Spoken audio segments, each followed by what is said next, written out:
Todos estos días hemos estado hablando de Jaime Villanueva. Quizás hay otros personajes en esta historia que debemos revisar. Delia Espinosa había sido trasladada a la Junta Nacional de Justicia por una decisión por la que protestó públicamente, hecha sobre bases que denunció falsas. Solo pudo regresar al Ministerio Público luego que la señora Benavides sea suspendida, en la medida en que los dos fiscales supremos que quedaban a cargo de la institución, los señores Sánchez y Villena, no podían formar quórum para organizar, instalar la Junta de Fiscales Supremos. Delia Espinosa fue pedida en retorno, autorizada a retornar por el Jurado Nacional de Elecciones y reemplazada de esta entidad. Llega a la institución libre entonces de contaminaciones por el periodo que quedó marcado por la gestión de la señora Benavides. Llega a encargarse de la Fiscalía Suprema, que tiene competencia para investigarla, a quien fue fiscal de la Nación y ahora está suspendida. No estuvo en el Ministerio Público cuando la señora fiscal Barreto, jefa encargada de otra oficina, del equipo llamado contra la corrupción en el poder, encontró las primeras evidencias que condujeron a toda esta crisis. Son dos personas distintas, además, de tradiciones distintas. La fiscal Barreto se topó con las evidencias que produjeron este periodo, controlando el trabajo de un agente encubierto en el Congreso. Fue un agente encubierto en el Congreso, no el señor Villanueva, quien capturó las imágenes, obtuvo las imágenes de esos chats que luego Villanueva, detenido, ha confirmado en su autenticidad. Los primeros chats que mostraban un evidente canje de exoneraciones de responsabilidad penal en la Fiscalía a cambio de votos, a cambio de informes, de posiciones en comisiones vinculadas a temas determinados. El caso de la fiscal Ábalos, el caso de la Junta Nacional de Justicia, para relevar lo más importante. Esos intercambios tienen además algunas escenas muy duras en las que la falta de alineamiento entre la Fiscalía y el Congreso se sancionaba o se sancionó con investigaciones presentadas, con denuncias lanzadas hacia el Congreso. Justamente, importante recordarlo, al inicio de la crisis, fue la fiscal Benavides quien apresuró una versión del caso sobre las muertes de diciembre y enero 23 para que sea recibida en el Congreso contra la presidenta Boluarte. Dos fiscales mujeres con historias separadas, con posiciones distintas dentro del Ministerio Público, con trayectorias también distintas, que no estaban en el mismo lugar cuando comenzó esta historia y que ahora tienen en sus manos dos capítulos distintos que van a marcar su desarrollo. Marita Barreto, que está en esa oficina, la de Fiscalía Especializada contra la Criminalidad de Corrupción en el Poder, desde tiempos de la preparación del caso Castillo, y Delia Espinosa, que regresa cuando la crisis ya ha estallado, pero que toma en sus manos la investigación más compleja del proceso, una investigación penal contra quien tuvo a su cargo la Fiscalía de la Nación y ahora está suspendida. El capítulo más importante de esta historia no está solo en el contenido de las declaraciones de Villanueva y la espectacularidad de las afirmaciones que hace sobre al menos 6 planos de cosas distintas. El capítulo más importante está de nuevo en el tiempo de las investigaciones penales, porque la señora fiscal Benavides está suspendida por 6 meses. 6 meses son el tiempo que tiene la Junta Nacional de Justicia para tomar decisiones en asuntos tan serios como el caso de su hermana, la jueza Benavides, que siendo investigada por la fiscal Revilla, obtuvo como ventaja la remoción de quien estaba a cargo de su caso. En estos días ha trascendido que en el momento que la fiscal Benavides, suspendida, decidió remover a la señora Revilla del equipo que dirigía las investigaciones contra su hermana, ella, Revilla, estaba esperando respuestas específicas de las autoridades colombianas a las que había pedido ayuda para obtener el testimonio de por lo menos uno de los acusados por narcotráfico que obtuvieron libertades en la sala que integraba la señora Benavides. Hay un caso en particular, un acusado por narcotráfico, que luego de obtener esa liberación escapó del Perú y ya en Colombia fue sindicado como uno de los responsables de la muerte de un fiscal paraguayo. Este acusado ha sido detenido en Colombia y a mediados del año 22, la fiscal Revilla estaba solicitando apoyo para que comparezca ante las autoridades peruanas. La remoción de la fiscal Revilla, presentada por su defensa como un acto de gobierno de la institución, tuvo consecuencias dramáticas sobre ese procedimiento, porque su reemplazante, designado por la señora Benavides, no insistió más en obtener las declaraciones de quien se había beneficiado con la libertad en el Perú antes de huir, y lejos de hacerlo, prefirió proponer al judicial el sobreseimiento de ese caso.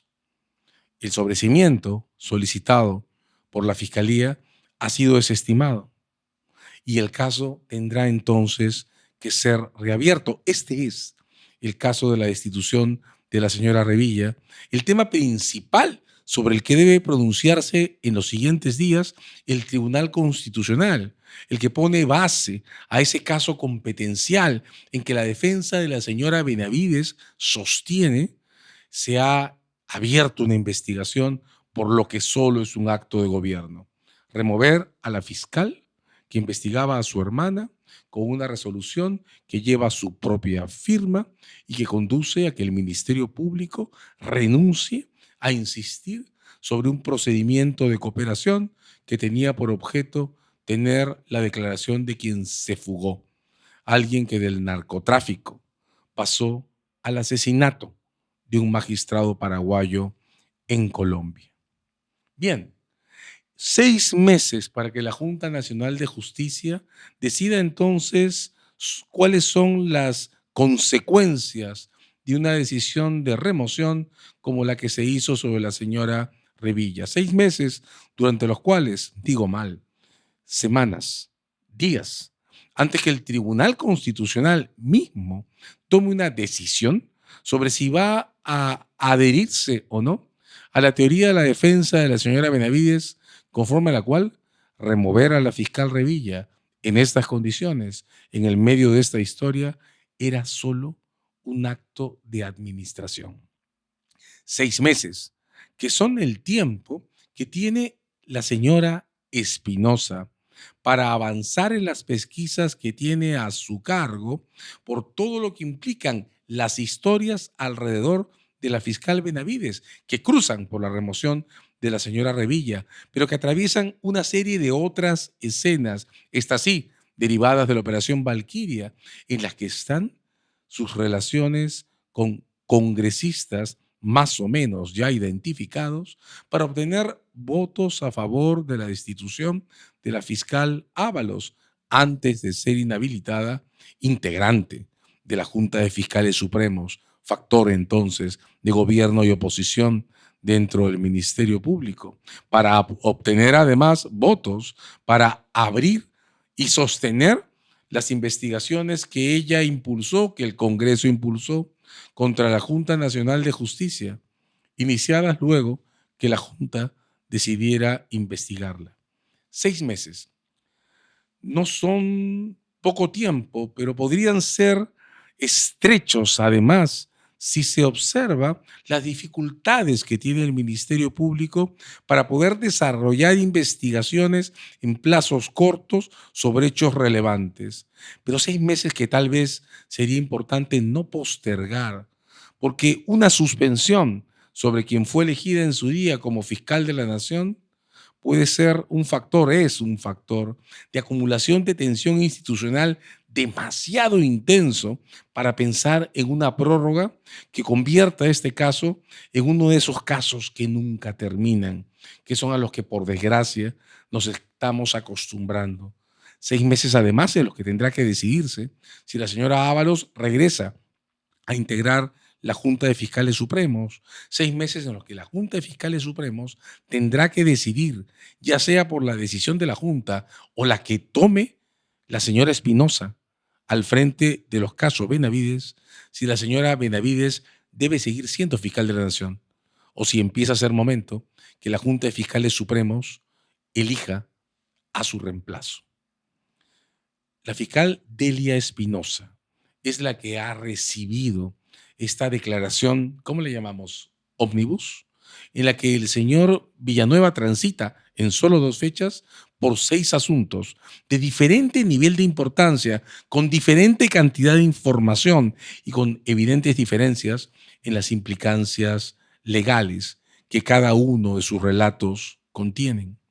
Está de un lado la información que se refiere directamente al caso Valquiria, las relaciones entre la señora Benavides y determinados congresistas para obtener la destitución de la señora Ábalos y la sostenibilidad imaginaria de los casos contra la Junta Nacional de Justicia. Hay que decir que en ese capítulo que estaba ya en los chats del caso Valquiria, hay escenas nuevas. El papel asignado por Villanueva a la señora Moyano, que ha reconocido en público haber pedido a través del canal que Villanueva le concedía la remoción de los fiscales Vela y Pérez de los casos Lavajato. El papel de la señora Keiko Fujimori, que Villanueva deduce a partir de sus conversaciones directas con la señora Benavides. La referencia expresa contenida en esa frase sigue coordinando con, se refiere a la señora Moyanos, pero yo tengo un nexo directo más arriba. ¿Qué hay más arriba de la señora Moyanos en Fuerza Popular?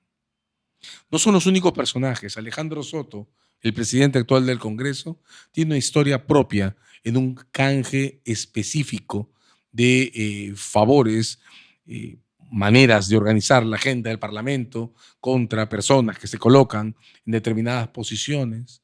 La congresista Chirinos tiene en la versión del señor Villanueva una particular proclividad a utilizar los documentos que se escriben en el entorno de Benavides en situaciones tan serias como las que se produjo cuando un tribunal de justicia ordenó al Congreso suspender las investigaciones contra la Junta Nacional de Justicia y la congresista Chirinos decidió denunciar por prevaricato a los jueces que habían tomado esa orden, una orden que por ser cautelar estaba sometida a proceso.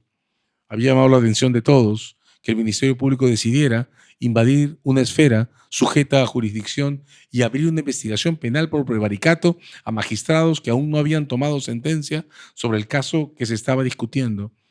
La historia sobre la forma en que se generó ese traslape entre el Congreso, la Fiscalía y esa especie de necesidad persistente por sostener el caso contra la Junta Nacional de Justicia está en el relato del señor Villanueva.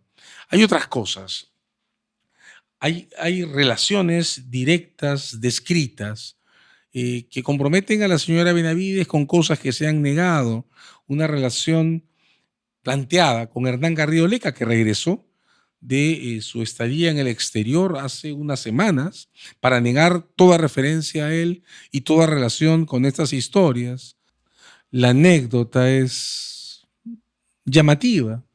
Cuenta Villanueva que luego de ir o visitar un cine en determinada ocasión, mencionó la película nacional que fue a ver a la señora Benavides y ella le dijo que debió habérselo dicho porque su amigo, el africano, la había producido. El productor de esa película, Hernán Garrido Leca. Pero claro, ¿cuánto implica una relación entre dos personas en términos legales? ¿Cuánto? ¿Era realmente Hernán Garrido Leca cercano a la señora Benavides? tenían una relación trabada a través del señor Aullón, abogado de Hernán Garrido Leca, y de la hermana de la señora Benavides. Fue esa relación utilizada dentro de esta malla de relaciones y de pesada carga de influencias que interesa legalmente, o es una relación contingente. Puede gustarnos o no Hernán Garrido Leca, pero el hecho que sea llamado el africano y que dirija una película que fue a ver Villanueva puede no ser suficiente para configurar un caso legal si no se prueba que esa relación tuvo incidencia directa, ya sea sobre el proceso de designación de la señora Benavides como fiscal suprema, o sobre alguno de los otros capítulos que marcan el despliegue ilegal de la malla de relaciones que tenía. Por cierto, Villanueva menciona al señor Tom Berry, actual miembro de la Junta Nacional de Justicia, como parte de ese enlace que a través de Garrido Leca habría ayudado a la señora Benavides a ser fiscal supremo. ¿Tiene realmente impacto legal esa parte del tejido de relaciones? ¿O resultará más importante haber descubierto por el señor Villanueva que la señora Benavides, que acreditó manejo del inglés para su postulación, no hablaba en realidad inglés? Tal vez los planos más importantes para leer estos 6 capítulos de información que trae el señor Villanueva estriben en diferenciar la importancia de lo que nos gusta o no nos gusta con la importancia de lo que puede o no tener impactos legales. Las declaraciones de Jaime Villanueva incluyen además 2 capítulos muy sensibles en lo personal. 2 personajes, Hernán Garrido Leca y Gustavo Gorriti, que movilizan sensaciones, ¿cómo decirlo?, de enorme afinidad en algunos casos, tremendamente hepáticas en otros. Hay diferencias entre ambos. Gustavo Gorriti es un periodista de investigación y tiene a su favor y en respaldo todo lo que representa el periodismo de investigación como institución, inclusive las licencias a su aproximación a fuentes, esa manera inevitable de relacionarse con el decurso de historias sobre los asuntos respecto a los que escribe, en su caso, la corrupción. Hernán Garrido Leca es un militante de la política, militante aprista, además de empresario. Su posición en esta historia es entonces enteramente distinta, pero ambos están mencionados, y ambos están mencionados en situaciones que pueden ser desde fuera reconocidas como incómodas. ¿Tuvo alguna relación Hernán Garrido Leca en el modo en que se posicionó el señor Aullón, abogado de la señora Benavides, en toda esta historia? ¿Fue ese posicionamiento legal? ¿Rebasó el estándar de lo que se puede hacer cuando se ejerce el litigio? ¿Tuvo algún papel en realidad el señor Garrido Leca en la relación que Villanueva denuncia entre la señora Benavides y el señor Tom Berry, actualmente integrante de la Junta Nacional de Justicia? ¿Es esta una historia que, más allá de lo llamativo, contiene elementos que violen reglas legales? Al otro lado, violó el señor Gorriti el estándar medio de lo que representa tratar con fuentes en investigaciones periodísticas tan complejas como las que se refieren a casos como el lavajato y casos de corrupción en general. Su manera de abordar a las autoridades, de interactuar con ellas, se convierte en un factor de presión, acaso delictivo, como algunos de los observadores legales de esta historia han dicho, o está dentro de la compleja gama del hacer periodismo de investigación, obtener información, proteger fuentes. Hay entonces, más allá de nuestra simpatía o antipatía por estos 2 personajes que no son en esta historia funcionarios públicos, algo que sea relevante en lo legal. Nuevamente, quien tiene la palabra para calificar estos hechos es la señora Delia Espinosa, la fiscal que ha recibido estas declaraciones y que tiene la pesada labor de filtrar qué cosa, más allá de lo llamativo, tiene verdaderas bases legales para proseguirse en una investigación y qué cosa no. Hay también un capítulo entero de estas declaraciones que atraviesa relaciones, escenas y actos que se refieren especialmente a los fiscales Sánchez y Vela.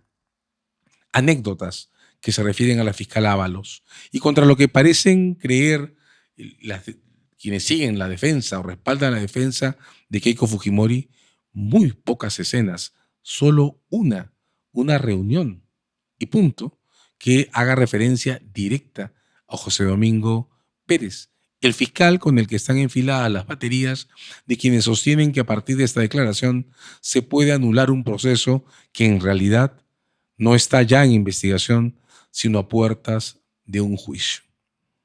Tal vez la sorpresa más fuerte de estas declaraciones provenga de la última versión, la difundida el domingo 11 de febrero, que plantea dos escenas que merecen una explicación y que se refieren a un ángulo completamente distinto, a una historia completamente apartada.